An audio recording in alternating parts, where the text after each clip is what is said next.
আমি বাহা প্লে করেছি আর এই চরিত্রটা এত জনপ্রিয় হয়েছে, তো আমি সবসময় চেষ্টা করি অন্য যে চরিত্রগুলো আসছে, এখন আমাদের ওই সময়টা 14 ঘন্টাও ছিল না, অনেক সময় ধরে আমাদের শুট করতে হতো। আর mega serial it's a long process.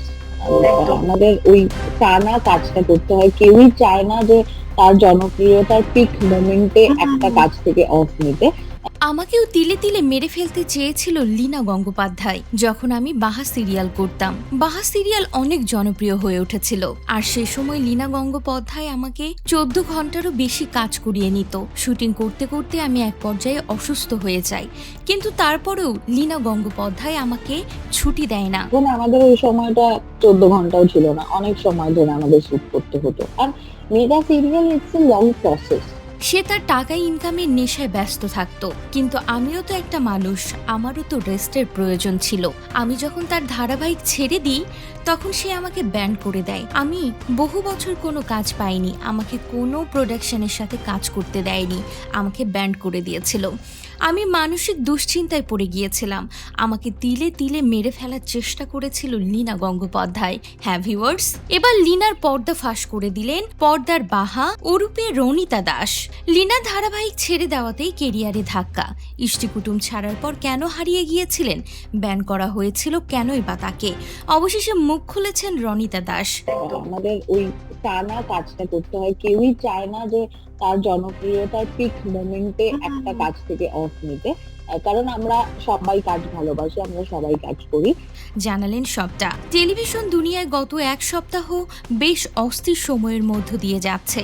অভিনেতা রাহুল অরুণোদয় বন্দ্যোপাধ্যায়ের আকস্মিক মৃত্যুর পর প্রশ্ন উঠেছে জনপ্রিয় প্রযোজনা সংস্থা ম্যাজিক মোমেন্টসকে ঘিরে। এই সংস্থার সঙ্গে আপাতত কাজ না করার সিদ্ধান্ত নিয়েছেন অনেক শিল্পী এবং টেকনিশিয়ান। এমন পরিস্থিতিতে পুরনো কিছু ঘটনা আবার সামনে এসেছে। বিশেষ করে অভিনেত্রী রনিতা দাসকে ঘিরে নানান আলোচনা শুরু হয়েছে। অতীতে তিনি এই সংস্থার সঙ্গে কাজ করতে গিয়ে সমস্যায় পড়েছিলেন বলে শোনা যায়। বিষয়টি নিয়ে নতুন করে আগ্রহ তৈরি হয়েছে দর্শক মহলে। রনিতা দাস একসময় ইষ্টিকুটুম ধারাবাহিকে বাহা চরিত্রে অভিনয় করে খুব জনপ্রিয় হয়ে ওঠেন। তবে ধারাবাহিক চলাকালীন হঠাৎই তিনি কাজ ছেড়ে দেন। জানা যায় অসুস্থতার কারণেই তিনি এই সিদ্ধান্ত নিয়েছিলেন, কিন্তু সেই সময় থেকে নানান গুঞ্জন ছড়াতে শুরু করে। অনেকে বলতে থাকেন মাঝপথে সিরিয়াল ছাড়ার জন্য নাকি পরে কাজ পেতে সমস্যায় পড়েন তিনি। এমনকি কয়েক বছর তাকে ছোট পর্দায় দেখা যায়নি বলেও আলোচনা হয়। এই বিষয়টি নিয়ে দীর্ঘদিন ধরে নানান প্রশ্ন ঘুরছিল। সম্প্রতি এই প্রসঙ্গে রনিতার সঙ্গে যোগাযোগ করা হলে তিনি নিজের বক্তব্য স্পষ্ট করেন। তিনি জানান সে সময় চ্যানেলের সঙ্গে কিছু আইনি জটিলতা তৈরি হয়েছিল, তবে পরে সেই সমস্যার সমাধান হয়ে যায়। তিনি আরও বলেন তাকে কখনো আনুষ্ঠানিকভাবে নিষিদ্ধ করা হয়নি।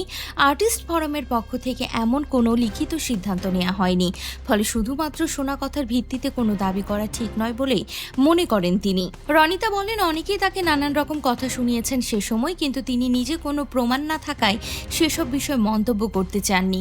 তার মতে গুজবের উপর ভিত্তি করে কোনো সিদ্ধান্তে পৌঁছানো ঠিক নয়, তাই তিনি সবসময় নিজের কাজে মন দিয়েছেন। সমস্যার সময়েও তিনি ধৈর্য ধরে পরিস্থিতির মোকাবিলা করেছেন। এই কারণে তিনি দীর্ঘদিন এ বিষয়ে প্রকাশ্যে কিছু বলেননি। এখন প্রশ্ন উঠেছে রনিতা কি কোনো কিছু লুকানোর চেষ্টা করছে? কেউ কেউ তো বলছে রাহুলের সাথেও ঠিক একই ঘটনাই ঘটেছে। রাহুলকে বেশি সময় ধরে খাটিয়ে নিত লীনা গঙ্গোপাধ্যায়। রাহুল সেটাতে রাজি না হওয়ায় তাকে নাকি পানিতে ডুবিয়ে মেরেছে লীনা গঙ্গোপাধ্যায়। আমার হেলথটাকে আমার প্রায়োরিটি দেওয়া উচিত, because if I am fit I can work on my future.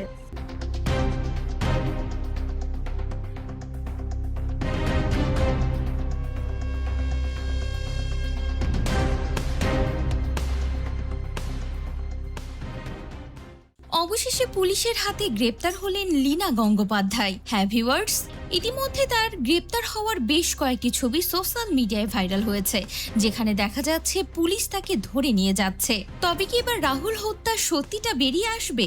জনপ্রিয় অভিনেতা রাহুল বন্দ্যোপাধ্যায়ের আকস্মিক মৃত্যুতে টলিউড ইন্ডাস্ট্রি বর্তমানে উত্তাল। গত 29শে মার্চ ভোলে বাবা পারকারিকা সিরিয়ালের শুটিং চলাকালীন তালসারির সমুদ্র সৈকতে এই মর্মান্তিক দুর্ঘটনাটি ঘটে।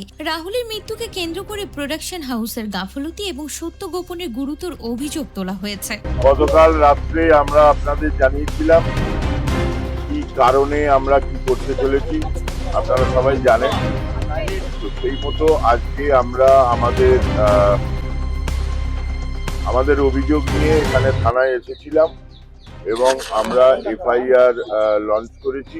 শুরুতে প্রোডাকশন হাউসের পক্ষ থেকে দাবি করা হয়েছিল যে শুটিং শেষ হওয়ার পর রাহুল নিজের ভুলে গভীর পানিতে নামলে এই দুর্ঘটনা ঘটে, কিন্তু পরবর্তীতে রাহুলের সহ অভিনেত্রীর একটি ভিডিও ভাইরাল হয় যেখানে তাকে বলতে শোনা যায় যে তারা দুজনেই শট দেওয়ার সময় পানিতে পড়ে গিয়েছিলেন। এই পরস্পর বিরোধী বক্তব্যের কারণে রহস্য আরো ঘনীভূত হয়েছে। পড়ে গেল না কি ও একটা হঠাৎ করে আমিও পড়েছি, দুজনেই পড়ে গেল। আমি ঠিক আছি। রাহুল দাদুকে দেখো না, রাহুল ঠিক আছে তো, আমাকে যেতে দিচ্ছে না, আমাকে যেতে দিচ্ছে না বাবলু না। ঠিক আছে ঠিক আছে বাবা, দেখছি না। ঠিক করে তোলো। কেন 20 মিনিটের পথ পাড়ি দিয়ে হাসপাতালে পৌঁছতে 1 ঘন্টা সময় লাগলো সে প্রশ্ন উঠেছে। আর্টিস্ট ফোরাম এই ঘটনার পূর্ণাঙ্গ তদন্তের দাবিতে সোচ্চার হয়েছে। প্রসেনজিৎ চট্টোপাধ্যায়, শান্তিলাল মুখোপাধ্যায় এবং ভরত কলের মতো প্রবীণ অভিনেতারা বৈঠকে বসেছিলেন এবং পুলিশের কাছে এফআইআর দায়ের করেছেন। তারা ম্যাজিক মোমেন্টস এর উত্তরে সন্তুষ্ট হতে পারেননি। উত্তর গতকাল পেয়েছি, যাতে আমরা সন্তুষ্ট নই। এমতাবস্থায় আমরা আবার আইনি পরামর্শ নিয়ে আগামীকাল দুপুরবেলা আর্টিস্ট ফোরামের তরফ থেকে আর্টিস্ট ফোরাম অফিসের সংশ্লিষ্ট থানায় শান্তিলাল মুখোপাধ্যায় জানিয়েছেন যে সহকর্মীর মৃত্যুর প্রকৃত কারণ না জানা পর্যন্ত তারা লড়াই চালিয়ে যাবেন। এই ঘটনার পেছনে মাস্টারমাইন্ড হিসেবে প্রোডাকশন হাউসের অন্যতম কর্ণধর লীনা গঙ্গোপাধ্যায়ের নাম উঠে এসেছে। ভক্ত ও সহকর্মীদের মতে তাকে আইনের আওতায় আনলে আসল সত্য বেরিয়ে আসবে। বর্তমানে টলিপাড়ায় জাস্টিস ফর রাহুল স্লোগান তুলে একটি বড় মিছিলের ডাক দেওয়া হয়েছে, যেখানে এক ঝাঁক তারকারা যোগ দিয়েছিলেন। রাহুলের মৃত্যুকে নিছক দুর্ঘটনা হিসেবে না দেখে একে সিস্টেমের গাফলতি এবং সত্য ধামাচাপা দেওয়ার চেষ্টা হিসেবে তুলে ধরেছেন আর্টিস্ট ফোরাম। ইতিমধ্যে গুঞ্জন উঠেছে লীনা গঙ্গোপাধ্যায়কে নাকি পুলিশ আটক করেছে। তবে কি এবার রাহুল হত্যার সত্যতা বেরিয়ে আসবে? কি মনে হয় অবশ্যই কমেন্ট করে জানাবেন।